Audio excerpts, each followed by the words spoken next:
इकडून येणं पासून मावदा संघटनेमार्फत शासनाचा वारंवार पाठपुरावा केला जात आहे। आमच्या काही प्रमुख मागण्या या ठिकाणी आम्ही इथे शासनाच्या दरबारी मांडलेल्या आहेत। त्या मागण्यांपैकी एक प्रमुख मागणी अशी आहे की खतांवरील लिंकिंग ताबडतोब बंद झालं पाहिजे। परराज्यातून येणारं एस-टी-बी-टी बियाणं इथे ताबडतोब थांबवलं गेलं पाहिजे। ते बियाणं विकणाऱ्या दलालांवर कठोरात कठोर कारवाई केली गेली पाहिजे। त्यामधून शेतकऱ्यांची फसवणूक थांबवली गेली पाहिजे। तसेच कीटकनाशकांचे जे सॅम्पलिंग आहे त्याच्यासाठी कुठल्याही विक्रेत्यांना दोषी धरण्यात येऊ नये। तो संपूर्णपणे पॅकबंद आणून पॅकबंद विक्री करणारा हा विक्रेता असतो। त्याच्यासाठी फक्त कंपन्यांनाच दोषी पकडावे।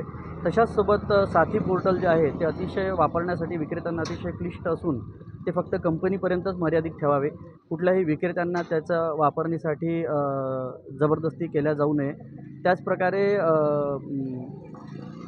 खत जे आहे खताच्या बाबतीत FOR पद्धतीने विक्रेत्यांना ते खत देण्यात यावे, जेणेकरून त्या खताच्या भाड्याचा जो बोजा आहे तो विक्रेत्यांवर किंवा शेतकऱ्यांवर येणार नाही। अशा प्रकारे इतरही आणखी आमच्या मागण्या आम्ही शासनादरबारी मांडलेल्या आहेत आणि त्यासाठी आजपासून आम्ही बेमुदत बंद संपूर्ण महाराष्ट्रामध्ये करतो आहे। धन्यवाद।